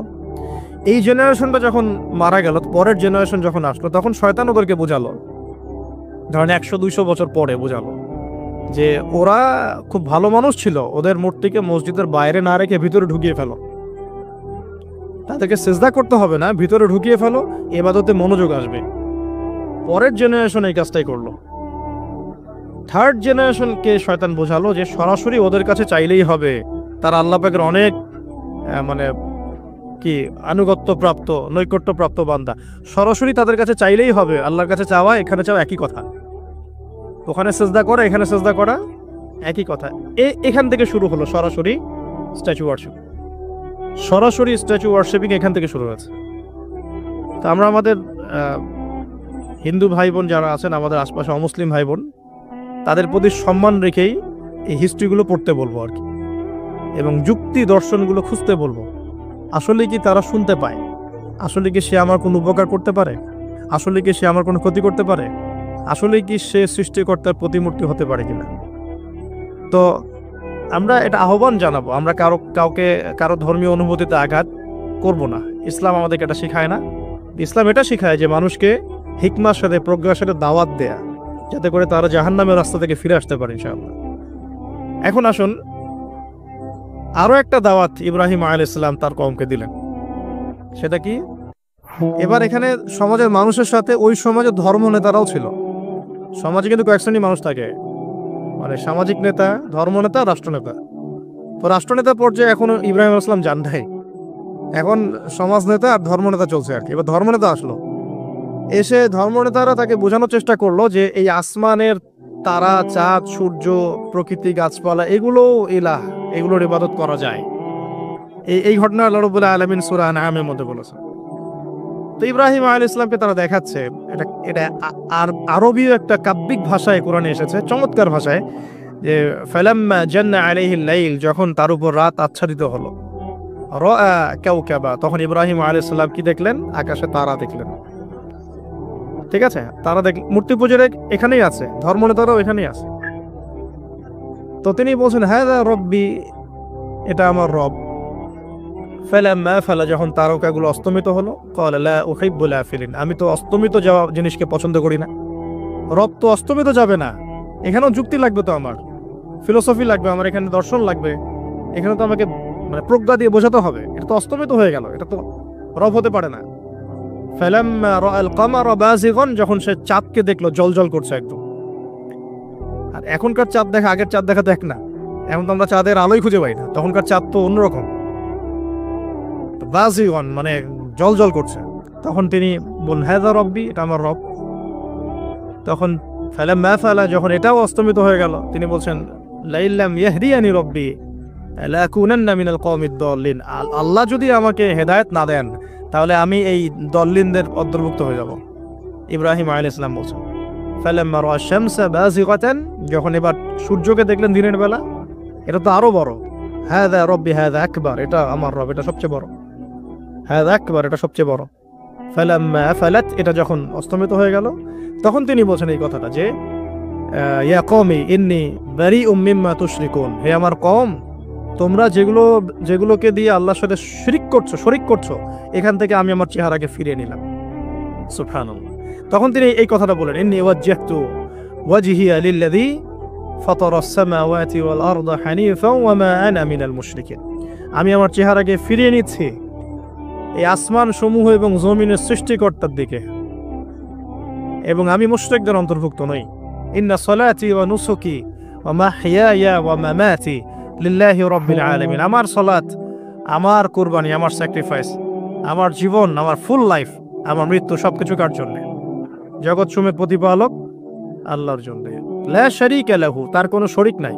ওয়া বিযালিকা উমিরতু, এই একনিষ্ঠভাবে তার ইবাদত করার জন্যই আমি আদিষ্ট হয়েছি।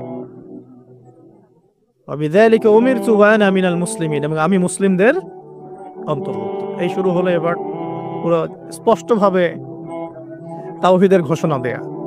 তবে ইব্রাহিম আলাইহিস সালামের এক একটা পদক্ষেপ কি যৌক্তিক না, বৈজ্ঞানিক না, এবং অকাট্য প্রমাণ আছে না, এগুলোকে কিন্তু ভেদ করতে পারছে না তারা। এবার ইব্রাহিম আলাইহিস সালাম চিন্তা করলেন দাঁড়া, এবার উচিত শিক্ষা দিতে হবে। তবে আগে বলেন এই যে উচিত শিক্ষাটার কথা বলছে, এটা আবার আপনারা খবরদার ভুলেও কোথাও দিতে যায় না, ঠিক আছে? এটারও সময় আছে। ইব্রাহিম আলাইহিস সালামের সাথে নবী সাল্লাল্লাহু আলাইহি ওয়াসাল্লামের জীবনের মিলের কথা বলছিলাম। নবী সাল্লাল্লাহু আলাইহি ওয়াসাল্লাম মক্কা বিজয়ের আগে কি কখনো মূর্তির গায়ে হাত দিয়েছেন কিনা বলেন? দিয়েছেন? যখন মক্কা বিজয় হয়ে গেছে, পুরো স্টেটই আপনার, অথরিটি আপনার, তখন আপনি আপনার অ্যাকশন নিতেই পারেন, সেটা আপনার ব্যাপার, তখন আপনি কি করবেন? মুহাম্মদ সাল্লাল্লাহু আলাইহি ওয়াসাল্লাম কাবা ঘরে ঢুকে তখন মূর্তি ভেঙেছেন এবং বলেছেন ওয়াকুল জাআল হক ওয়া যাকাল বাতিল ইন্নাল বাতিলা কানা যাহুকা, তাই না? তো ইব্রাহিম আলাইহিস সালাম এবার শিক্ষা দেওয়ার চিন্তা করছেন। তিনি বলছেন যে যখন এরা মেলাতে যাবে, ওই উৎসবে যাবে, তখন আমি এদেরকে দেখে নিব। এটা কুরআন চমৎকার ভাবে বলেছে যে إذ قال لأبيه وقومه ماذا تعبدون إفكا آلهة دون الله تريدون فما ظنكم برب العالمين فراغ إلى آلهتهم فقال ألا تأكلون।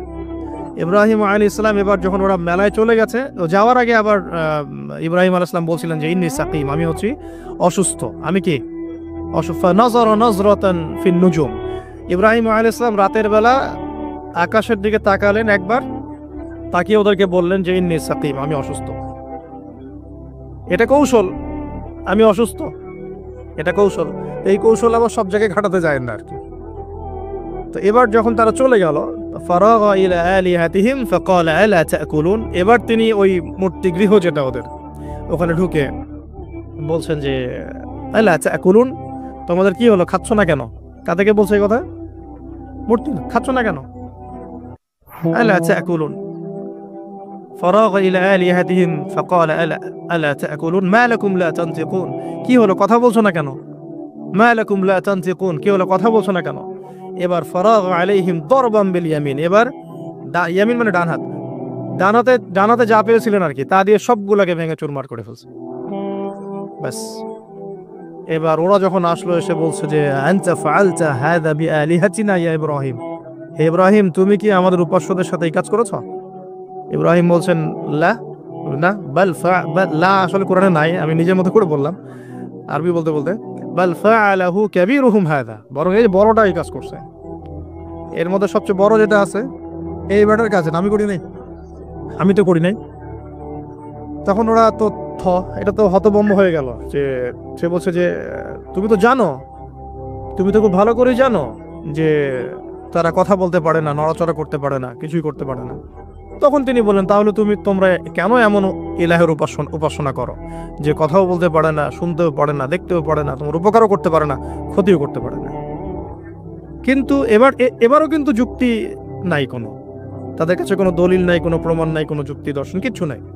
এবার শুরু হলো জুলুম। জালেমের কাজ কি? যুক্তি, জ্ঞান, দর্শন, বিজ্ঞান এগুলো দিয়ে যখন পরাস্ত, এগুলো দিয়ে পারছি না, এবার পেশি শক্তি। এবার কি? পেশি শক্তি। ব্যাস এবার পেশি শক্তি।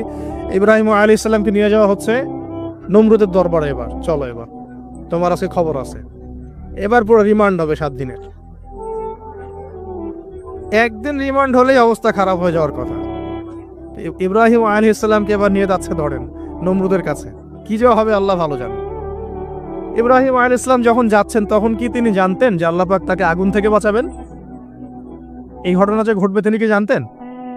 আচ্ছা, আমরা না হয় জানি যে এমনটা হয়েছিল। ইব্রাহিম আলাইহিস সালাম ওই সময় তো আর জানতেন না যে কি হতে যাচ্ছে। তার মানে তার ওই সময় তার ইমানের তেজ, তার স্থিরতা, ইস্তেকামা এবং তাওয়াক্কুল কত বেশি ছিল। তাকে নিয়ে যাওয়া হচ্ছে। এবারে নমরুদের সামনে দাঁড় করিয়ে নমরুদ এবার একটু মজা নিয়ে জিজ্ঞাসা করলো যে কে তোমার রব? ওই কবরের প্রশ্ন করার মতো, মান রব্বুক, তোমার রব কে?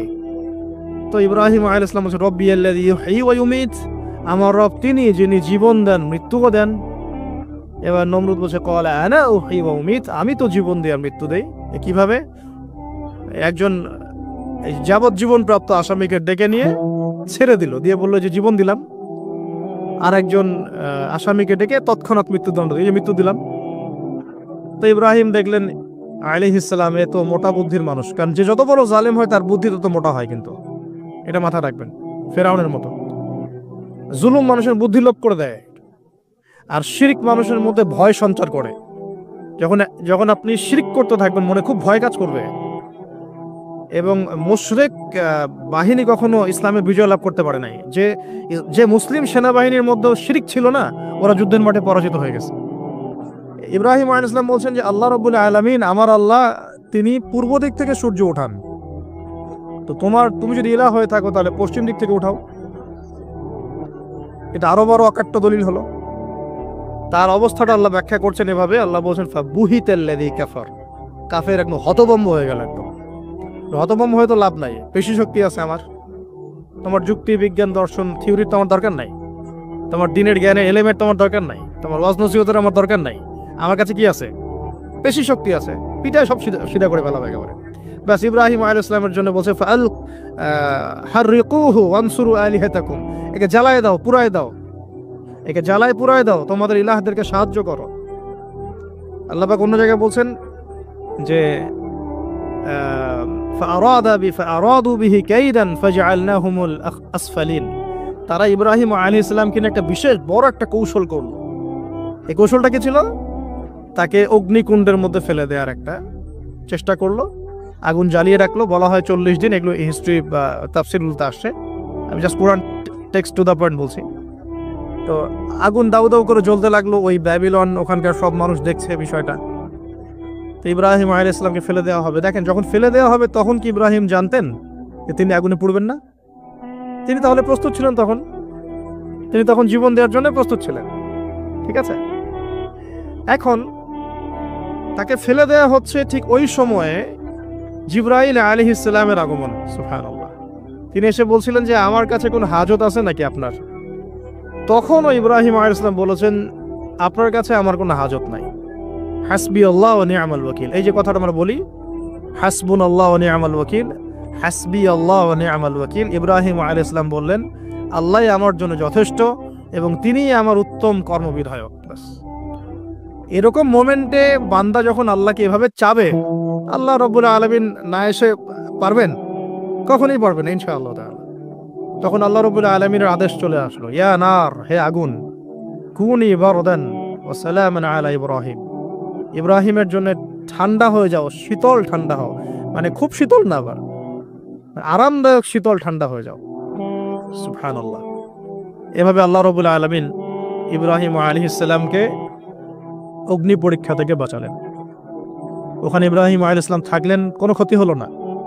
তিনি পরবর্তী সময় বলেছিলেন ওই সময়টুকুর মধ্যেই তিনি শান্তিতে ছিলেন। ওই যে বললাম না, অনেকে যে নির্যাতন নিপীড়নের শিকার হয় তারপরে বলে যে ওই সময়টুকুই ভালো ছিলাম, আল্লাহকে পেয়েছিলাম, তেলাওয়াত বেশি ছিল, তাহাজ্জুদ বেশি ছিল, পরে ফিতনার যুগে চলে আসছি। তো এই হলো অগ্নি পরীক্ষা। এরপরে কওমকে দাওয়াত দেওয়ার হলো না, সেখান থেকে চলে যেতে হলো। ওই যে এই যে অগ্নি পরীক্ষা ইব্রাহিম আলাইহিস সালামকে এখানে দিতে হয়েছে, ওইরকম পরীক্ষা আমাদের নবী সাল্লাল্লাহু আলাইহি ওয়াসাল্লামকে দিতে হয়েছে তায়েফের মাঠে, দিতে হয়েছে বদরের মাঠে, উহুদের মাঠে। এখানে আল্লাহ পাক ফেরেশতা নামিয়ে দিয়েছেন সাহায্যের জন্য, বদরের মাঠে দেখেন, উহুদের মাঠে আল্লাহ পাক ফেরেশতা নামিয়েছেন সাহায্যের জন্য। একদম হুবাহু মিল পাবেন আপনি জিনিসগুলো, খালি বাসিরা থাকলেই হবে, ধরতে পারলেই হবে জিনিসগুলো। সামনে যাই, এবার শুরু হলো জীবনের দ্বিতীয় পর্যায়ে। এবার তিনি হিজরত করে চলে যাচ্ছেন। দেখেন এখানেও হিজরত, আবার নবী সাল্লাল্লাহু আলাইহি ওয়াসাল্লামের যুগেও মক্কা থেকে মদিনায় নবীগণের জীবনের সাথে এগুলো জড়িত। ঠিক আছে, এখন যাওয়ার তো একজন সাথী লাগবে। একাকিত্বের জীবনের অবসান ঘটলো, আল্লাহ রাব্বুল আলামিন তাকে সাথী দিলেন। সাথীর নাম হচ্ছে সারা আলাইহিস সালাম। কি নাম? অনন্য সুন্দরী নারী ছিলেন। ইতিহাসে বলা হয় যে দুজন নারী সবচেয়ে বেশি সুন্দরী, দুজন। আমাদের মতো আর্টিফিশিয়াল সুন্দরী না, আর্টিফিশিয়াল সুন্দরী কথা বলো, অরিজিনালি সুন্দরী দুজন নারীর কথা বলা হয়েছে। একজন হচ্ছেন হাওয়া আলাইহিস সালাম, অনন্য সুন্দরী নারী ছিলেন, এবং আরেকজন সারা আলাইহিস সালাম, তিনি পরম সুন্দরী নারী ছিলেন। দেখেন সারা আলাইহিস সালাম, তার গর্ভ থেকে কিন্তু পরবর্তীতে মানে সন্তান তো প্রথমে হচ্ছিল না, তাই না? শেষ বয়সে গিয়ে সন্তান হলো। হাজরা আলাইহিস সালামের গর্ভ থেকে কি ইসমাইল, আর সারা আলাইহিস সালামের গর্ভ থেকে ইসহাক। ইসহাক আলাইহিস সালামের পরে ইয়াকুব। ইয়াকুব তার নাম হচ্ছে বনু ইসরাইল, তার নাম হচ্ছে ইসরাইল। আর ইয়াকুবের পরবর্তী বংশধর যারা, তারা কি? বনু ইসরাইল। বনু ইসরাইলের মধ্যে ইউসুফ হাসান, ইউসুফ সবচেয়ে সুন্দর ছেলে না? সারা আলাইহিস সালামের সৌন্দর্য, সুবহানাল্লাহ, কথা বুঝতে পারছেন? মায়ের সৌন্দর্য, মার বাবা, তারা ছিলেন পরম সুন্দর। এখন সারা আলাইহিস সালামের সাথে বিয়ে হলো। দেখেন এই যে লম্বা সময় আলোচনা করলাম, এই সময়টুকুর মধ্যে ইব্রাহিম আলাইহিস সালামের দাওয়াতে মাত্র দুজন মানুষ মুসলমান হয়েছে। কয়জন?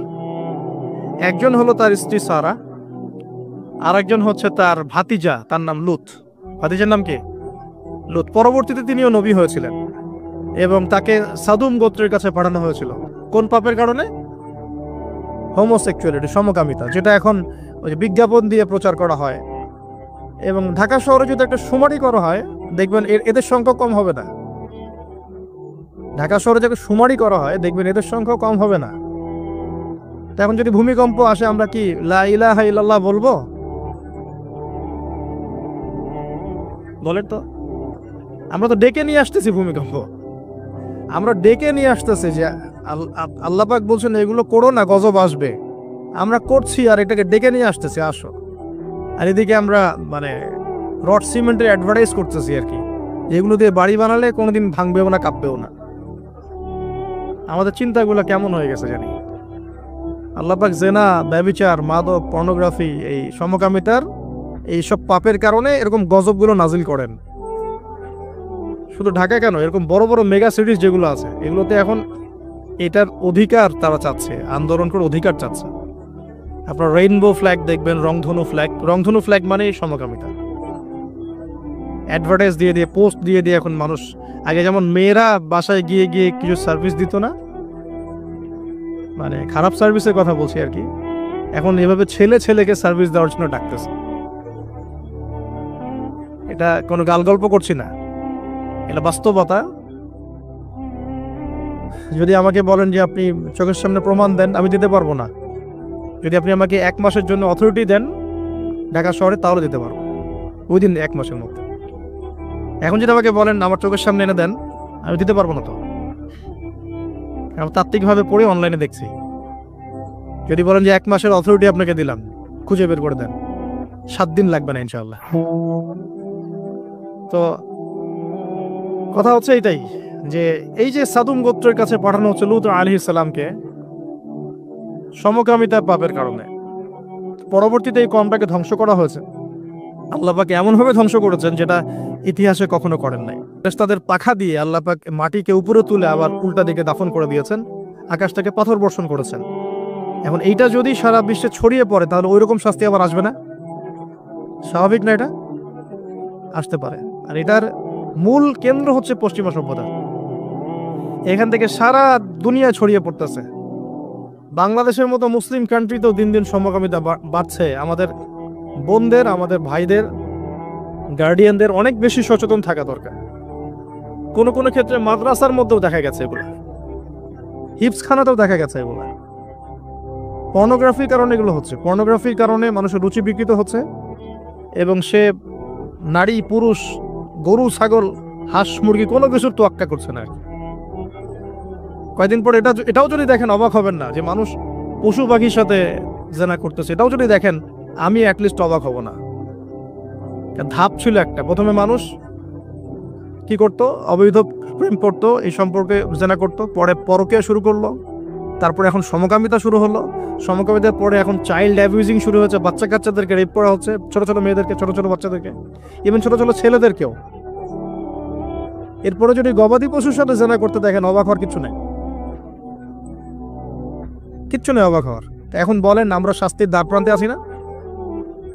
অ্যাটলিস্ট আমরা যারা দিনকে ভালোবাসি, আমাদের একটা আইডিওলজি ফলো করি, নৈতিকতার কথা বলি, আমরা আমাদের পরিবার, আমাদের ভাই বোন, আমাদের ছেলে মেয়ে, তাদের প্রতি আমাদের খুব সতর্ক দৃষ্টি রাখতে হবে, সর্বোচ্চ সতর্ক থাকতে হবে।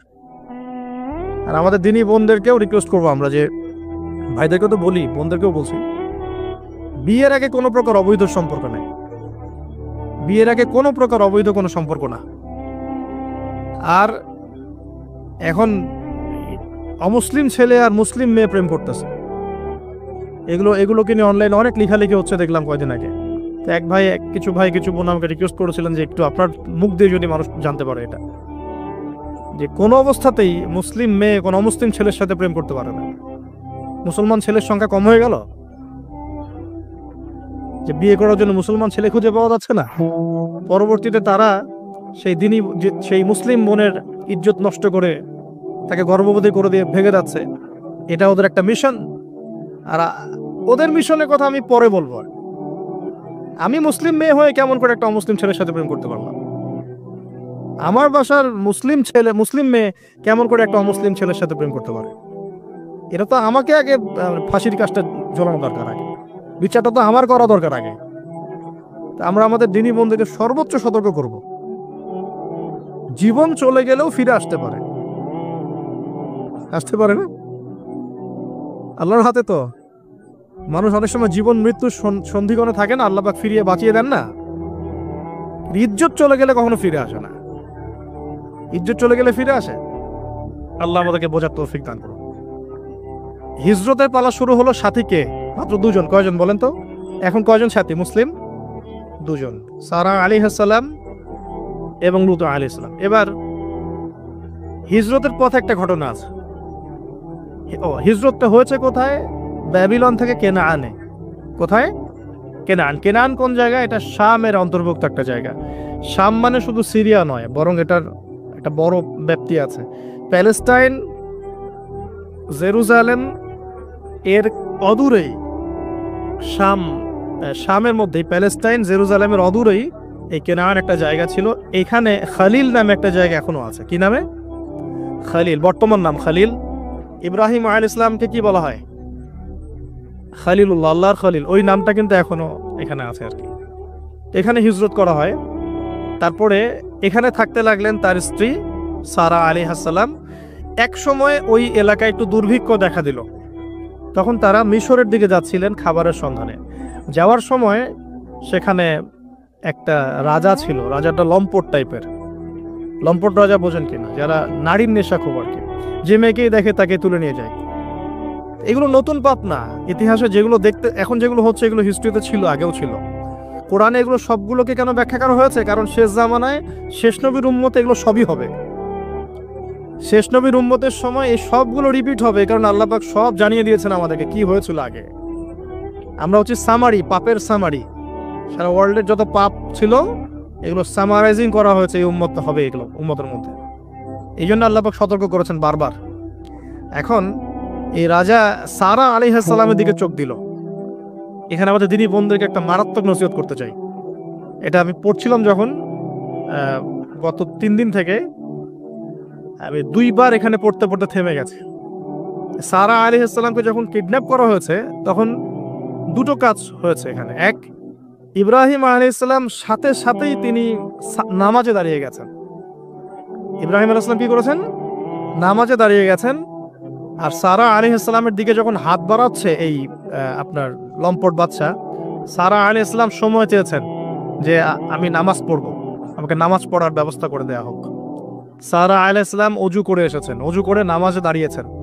দাঁড়িয়ে 2 রাকাত নামাজ পড়ে আল্লাহর কাছে দোয়া করেছেন, আল্লাহুম্মা ইন কুনতা তা'লাম, হে আল্লাহ আপনি যদি জানেন যে ইন্নী ক্বাদ আহসানতু ফারজি ইল্লা যাওজি, আমি আমার লজ্জাস্থানকে হেফাজত করে রেখেছিলাম, সতীত্বকে কখনো নষ্ট করিনি, শুধু আমার স্বামীর হক আমি স্বামীকে দিয়েছি।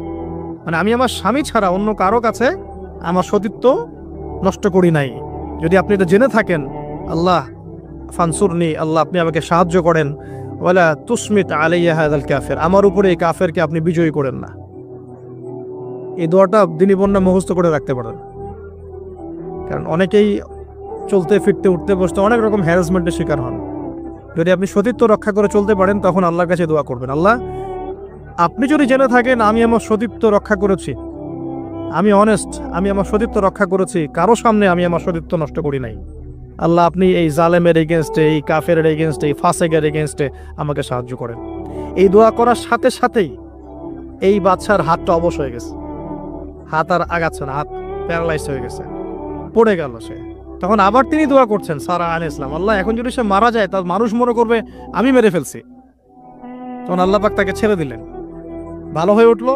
আবার ওই যে বললাম পশুর স্বভাব তো কখনো ঠিক হয় না, আবার হাত দেওয়া শুরু করলো, চেষ্টা করলো, আবার অবশ হয়ে গেল। এভাবে 3-4 বার চেষ্টা করেছে। এরপরে যখন পারছে না তখন সে বলছে যে আমার সামনে কোন শয়তানকে তোমরা নিয়ে আসছো, সে তার ভাষায় বলছে আর কি, আমার সামনে কোন শয়তানকে হাজির করছো, একে নিয়ে যাও আমার সামনে থেকে। তো ছেড়ে দিল। তারপরে সাথে হাজরা আলাইহিস সালামকেও মানে হাদিয়া হিসেবে দিয়ে দিস, একে নিয়ে যাও। এবার হাজরা আলাইহিস সালাম, সারা আলাইহিস সালাম, ইব্রাহিম আলাইহিস সালাম কেনানে চলে আসলেন। এখন সারা আলাইহিস সালাম তো ভাবছেন তিনি বন্ধা, তিনি ভাবছেন যে আমার সন্তান হচ্ছে না। তখন ইব্রাহিম আলাইহিস সালামের বয়স প্রায় 86 বছর। কত বছর? আর সারা আলাইহিস সালামের বয়স প্রায় 70। তো 70 বছর হয়ে গেছে একটা মহিলার, মনে করেন বাচ্চা কাচ্চা হয়নি, তাহলে তো তার মনে হবে যে আমার মনে হয় বাচ্চা কাচ্চা হবে না, আমার সন্তানের আমার মানে স্বামীর তো বংশ বাড়ছে না, তো বংশ রক্ষার স্বার্থে আমি তাকে একটা বিয়ে দেওয়ার চেষ্টা করছি। তখন হাজরা আলাইহিস সালামের সাথে তার বিয়ে দেওয়া হয়। এই হলো সেকেন্ড ওয়াইফ। এখনকার পশ্চিমা সভ্যতা অবশ্য আমাদেরকে শেখায় যে একজন নোবেল মানুষ আর কি, a noble man can not marry মানে টুয়াইস থার্ড, এটা শিখায় যে একজন ভালো মানুষ একাধিক বিয়ে করতে পারে না। এটা নোবেলরা মানে যারা পশ্চিমারা শেখায়। অনেক কথা বলতে পারে যে হ্যাঁ আমি সুন্দর মতো থাকবো, চলবো, ইনসাফ করতে দিব, সব ওকে, কিন্তু যখন অধিকার সব সমান হয়ে যাবে তখন দেখবেন যে মারাত্মক অবস্থা। তো যদি আপনার ভিতরে তাকওয়া, পরহেজগারিতা এবং শক্তিশালী অবস্থা না থাকে তাহলে নিজেই দিন থেকে বিচ্যুত হয়ে যেতে পারে। তো এই জন্য দরকার নাই। আল্লাহ রাব্বুল আলামিন যদি নেককার স্ত্রী দান করেন সারা আলাইহিস সালামের মতো, তাকে নিয়ে সন্তুষ্ট থাকেন, ব্যাস। এখন যাই সামনে। এবার বিয়ে হয়ে গেল, কিসের উদ্দেশ্যে দেয়া হয়েছে? সন্তান। এবার 86 বছর বয়সে আল্লাহ রাব্বুল আলামিন ইব্রাহিম আলাইহিস সালামকে সন্তান দান করলেন। সুবহানাল্লাহ। এই সন্তানের নাম কি? ইসমাঈল আলাইহিস সালাম। সন্তান জন্ম হয়ে গেল, পরীক্ষাও। ইব্রাহিম আলাইহিস সালামের জীবন তো পুরোটাই পরীক্ষা। বাবার থেকে বিচ্ছিন্নতা পরীক্ষা, আগুনের পরীক্ষা, সমাজ থেকে বিচ্ছিন্নতা পরীক্ষা। আবার এই যে এখন পরীক্ষা, আরো বড় বড় পরীক্ষা শুরু হচ্ছে। কি পরীক্ষা? এবার বলছেন স্ত্রী এবং সন্তানকে রেখে আসো মক্কায়। খুব খেয়াল করে দেখেন এই জায়গা থেকে ইব্রাহিম আলাইহিস সালাম তার বিশ্বাস ছিল যে মক্কাতে আল্লাহ রাব্বুল আলামিন আমার স্ত্রী এবং সন্তানকে কিন্তু মেরে ফেলবেন না ইনশাআল্লাহ। কিন্তু তিনি তো মানুষ, তিনি বুঝতে পারছেন জনমানুষ শূন্য একটা জায়গায় আমার স্ত্রী সন্তান কিভাবে থাকবে। একটু পানি নিলেন, খেজুর নিলেন, রেখে আসছেন। যখন রেখে আসছেন ওই সময়টার কথা হাদিসের মধ্যে আসছে যে তিনি মানে রেখে চলে আসছেন, পিছন দিকে হাঁটা শুরু করেছেন। তার স্ত্রী দৌড়ে আসছেন বারবার। চিন্তা করেন একটু, মানে আবেগ দিয়ে ভাবেন জিনিসটাকে। আইনা তাযহাবু ইয়া ইব্রাহিম, কোথায় যাচ্ছেন আপনি? স্ত্রীকে তখনও বলা হয়নি যে তোমাদেরকে রেখে চলে যাবো এখান থেকে। স্ত্রীকে তখনও কিন্তু বলা হয় নাই যে তোমাকে রেখে চলে যাবো এখানে, তোমার সন্তানের এই যে দুধের বাচ্চা রেখে চলে যাবো। তখনও কিন্তু তারা জানেন না। জিজ্ঞাসা করছেন আইনা তাযহাবু ইয়া ইব্রাহিম, কোথায় যাচ্ছেন ইব্রাহিম, কোথায় যাচ্ছেন ইব্রাহিম? বুকের মধ্যে পাথর বাঁধা তখন। বুকের মধ্যে তখন ইব্রাহিম আলাইহিস সালামের কি পাথর বাঁধা। এটা পুরুষ, এই ফিলিংস গুলো পুরুষরা বুঝবে, মেয়েরা বুঝবে না। এই বুকে বুকে পাথর বেঁধে হাসি মুখে থাকার যে অনুভূতি, এটা পুরুষরা বুঝবে, মেয়েরা বুঝবে না, তাই না ব্যাপারটা? তো ইব্রাহিম আলাইহিস সালামের বুকে তখন পাথর বাঁধা, তিনি কথাই বলতে পারতেছেন না। তখন তিনি বললেন যে আপনি কি আল্লাহর হুকুমে রেখে যাচ্ছেন আমাদেরকে এখানে? তখন ইব্রাহিম শুধু মাথা নাড়লেন, মুখ দিয়ে হ্যাঁও বলেন নাই, মাথা নাড়ছেন খালি। তখন মাশা আল্লাহ এই যে ইসমাইলের মা আলাইহিস সালাম তিনি বলছেন যে ইদান লা, কি আরবিতে জানি, ইদান লা ইউদাইয়িআন্না আল্লাহ, সম্ভবত আরবিটা এরকম একটু কঠিন। ইদান লা ইউদাইয়িআন্না আল্লাহ, এরকম একটা আরবি আছে আর কি, সহিহ বুখারীতে আছে হাদিসটা, যে তাহলে আল্লাহ পাক, তাহলে আল্লাহ রাব্বুল আলামিন, আর যদি আপনি আল্লাহর হুকুমেই আমাদেরকে রেখে গিয়ে থাকেন, তাহলে আল্লাহ পাক আমাদেরকে কোশ্চিন কালেও ধ্বংস করবেন না ইনশাআল্লাহ। এমন মহান তাওয়াক্কুলকে দেখালেন স্ত্রী হাজেরা আলাইহিস সালাম। এবার আসেন, উনিও কিন্তু দেখতে পাচ্ছেন যে আশপাশে কোনো মানুষই নাই, জনমানুষ শূন্য জায়গা, পানি নাই, খাবার নেই, কিছুই নাই। এবার ইব্রাহিম যখন চলে আসলেন একটা পাহাড়ের আড়ালে গিয়ে দাঁড়ালেন কিছু দূরে এসেই, তখন হাত তুলে আল্লাহর কাছে দোয়া করা শুরু করলেন। রব্বি, সূরা ইব্রাহিমের মধ্যে আসছে, রব্বি ইন্নী আসকানতু মিন যুররিয়াতি বিওয়াদিন গায়রি যি যারইন ইনদা বাইতিকাল মুহাররম রব্বানা লিয়ুকিমুস সালাহ ফাজআল আফইদাতাম মিনান নাসি তাহওয়ি ইলাইহিম ওয়ারযুকহুম মিনাথ থামারাতি লাআল্লাহুম ইয়াশকুরুন। সুবহানাল্লাহ, তিনি দোয়া করছেন, আল্লাহ আমি আমার স্ত্রী এবং আমার সন্তানকে জনমানবহীন বিরান একটা জায়গায় তোমার ঘরের কাছে রেখে আসলাম। আল্লাহ এই কারণে যাতে করে তারা নামাজ কায়েম করে। কি করে? আল্লাহ তুমি মানুষের মনগুলোকে তাদের দিকে ঘুরিয়ে দিও এবং তাদেরকে ফল ফলাদি দিয়ে রিজিক দিও, যাতে করে তারা তোমার শুকরিয়া আদায় করতে পারে। এখনো দেখেন ওই জায়গায় নামাজ ঠিকই কায়েম হচ্ছে। ওই জায়গায় কিন্তু নামাজ পড়েও যেমন শান্তি, নামাজের আসল রুহানিয়ত ওখানে বোঝা যায়। 24 ঘন্টা ওখানে নামাজ তাওয়াফ সাই চলতেই আছে, 1 মিনিটের জন্য বন্ধ হচ্ছে না। দেখেন তারপরে মানুষের মন অটোমেটিক ওখানে ঘোরানো থাকে। সবাই চায় জীবনে অন্তত একটাবার হজ করতে, একটাবার আল্লাহর ঘর দেখতে। আর পৃথিবীর এমন কোনো ফল পাবেন না সেখানে নাই।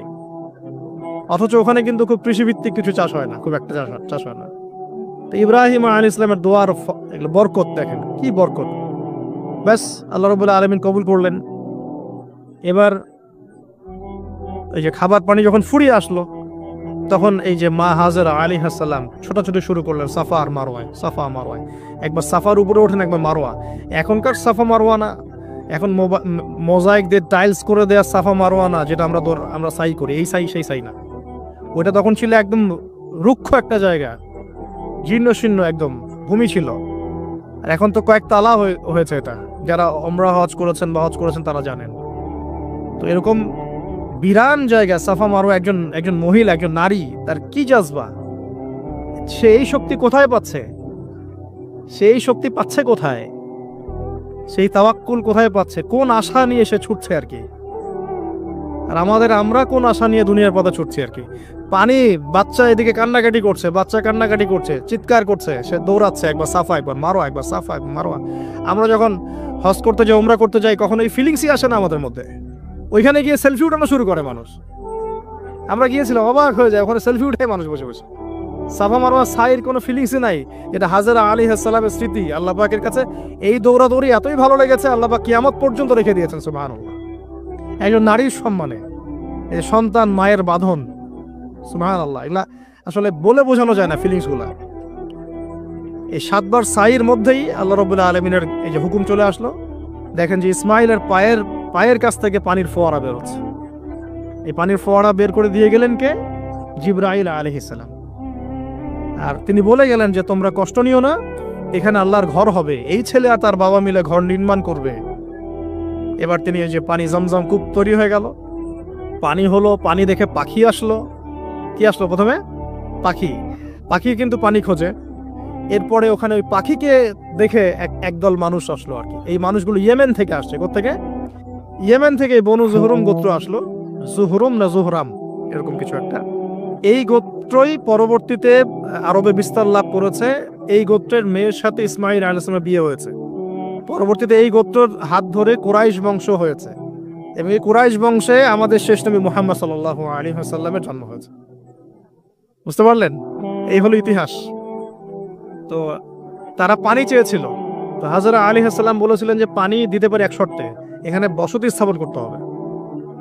ওরা তো আরো ভালো, বসতি স্থাপন করবো, পানিও পাবো, সব তো আরো ভালো হলো। এখানে ইসমাইল আলাইহিস সালাম বড় হন। পরবর্তীতে এখানকারই এক মেয়েকে তিনি বিয়ে করেন, নারীকে বিয়ে করেন। তার বংশতে আসে মুহাম্মদ। তার বংশতে আস্তে আস্তে যে কুরাইশ, বনু হাশিম, বনু মাখজুম, এগুলো হতে হতে হতে মুহাম্মদ সাল্লাল্লাহু আলাইহি ওয়াসাল্লাম কুরাইশ বংশে জন্ম নেন। তাহলে আমাদের নবীর পিতা কে বলেন? ইসমাইল। কোন কে? ইসমাইল আলাইহিস সালামকে বলা হয় আরব জাতির পিতা, আলাদা করে আরব জাতির পিতা। আর তখনই কিন্তু আরবি ভাষাটাই, যে আমরা যে এখনকার যে আরবি ভাষাটা দেখছি, এই আরবি ভাষাটা কিন্তু এই বনু জুহরুম গোত্র থেকে আসছে আর কি। বুঝতে পারছেন?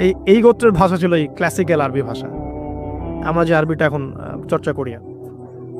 তো এবার ইসমাইল আলাইহিস সালামের বয়স যখন এবার আবার একটু বড় হলো, বেশি হলো, 10 থেকে 13 বছর, তখন আরেকটা পরীক্ষা। এর মাঝে মাঝে বাবা আসেন, দেখেন যান, দেখেন যান। এখন শেষ বয়সে যারা সন্তান পেয়েছেন তারা এই জিনিসগুলো বোঝেন। আমরা যারা বিয়ে শাদী করি নাই, সন্তান হয় নাই, আমরা আসলে এগুলো পড়ি, বুঝতে পারি না। কারো যদি সন্তান মারা গিয়ে থাকে, তাকে দাফন করে থাকেন, তারা এই ফিলিংসগুলো বোঝেন, বুঝবেন। কিন্তু যারা সন্তানের বাবা হই নাই, আমরা মানে আনম্যারিড অ্যাডাল্ট হইনি, আমরা এগুলো বুঝি না। আমরা এগুলো পড়ি, আমরা এগুলো যে রিডিং পড়তে পারি। ঠিক আছে? জীবনে নিজের সাথে একটা কিছু হয়ে গেলে সেটার অভিজ্ঞতা আমরা যেভাবে বুঝি, না হলে তো আমরা বুঝি না। এখন শেষ বয়সে, সারা জীবন দোয়া করার পরে শেষ বয়সে গিয়ে আল্লাহ পাক একটা বাচ্চা দিলেন, ইসমাইল আলাইহিস সালাম। তাকে আবার রেখে আসতে বললেন দূরে। এই বাচ্চা আবার একটু বড় হয়েছে, মাঝে মাঝে দেখা হয়, যাওয়া আসা হয়। এই বাচ্চার বয়স হয়েছে এখন 10 থেকে 13 বছর। আল্লাহ পাক বলছেন একে জবাহ করতে হবে, কুরবানি করতে হবে। তো ইব্রাহিমের জীবনের পরীক্ষাগুলো দেখেন। এবার এই স্মৃতি তো সামনে আসছে আমাদের। এই যে আমরা সাইয়ের কথা বললাম, এটা আমাদের হাজিদের স্মৃতি। এখন এই কাজ করবেন তারা সামনে। আমরা যে কাবা ঘরের কথা বলছি, এখন তারা সেখানে আছে। আমরা এখানে নামাজের কথা বলছি, তারা সেখানে নামাজ পড়ছেন। এই জিনিসগুলো না জেনে, না পড়ে, না বুঝে হজমরা করতে গেলে স্বাদ পাবেন না, তো আপনার টেস্টটা পাবেন না। এখানে বয়স হলো 13 বছর, 15 বছর, কুরবানি করতে বলেন। কুরবানি যে আমরা করি, গরু ছাগল কুরবানি দেই, আমরা তো ফিলিংসই বুঝি না যে আসলে আমরা কি করতেছি, কেন করছি, কার স্মৃতিতে করছি, না করলে কি হতো। তো এটা নিয়ে তো এই যে একটু আগে এক ভাই বলে গেলেন যে এগুলো নিয়ে যে বিভিন্ন মহলে অনেক সমালোচনা, পশু কুরবানি অমানবিক, এই সেই, এগুলো তো চিন্তারই জায়গা নাই। এগুলো চিন্তার তো জায়গাই নাই আমাদের কাছে। কারণ এখানে সবচেয়ে বড় কথা ছিল নিজের জীবন কুরবানি করা, নিজের জীবনটা কুরবানি করা। নিজের জীবন না আছে, আল্লাহ আমার কাছে একটা খাসি চেয়েছেন, একটা গরু চেয়েছেন, একটা বাহিমাতুল আনআম চেয়েছেন। এখানে তো আমার নিজের জীবনটাই দেওয়ার কথা ছিল, ওটা না নিয়ে আল্লাহ পাক বলেছেন যে বাহিমাতুল আনআম একটা দিলেই হবে। তোমার কাছে ওটার গোশতও চাই না, চামড়াও চাই না, কিছুই চাই না, তাকওয়াটুকু চাই, তাতেই এত কথা। এটা দামি বা কত? 10-15 হাজার, বা একটা গরু 50,000, 60,000, 1 লাখ টাকা। 1 লাখ টাকাকে আপনি সন্তানের মূল্য দিয়ে হিসাব করতে পারবেন? তো এখানে মূল জিনিসটাই হচ্ছে আল্লাহ পাকের হুকুম।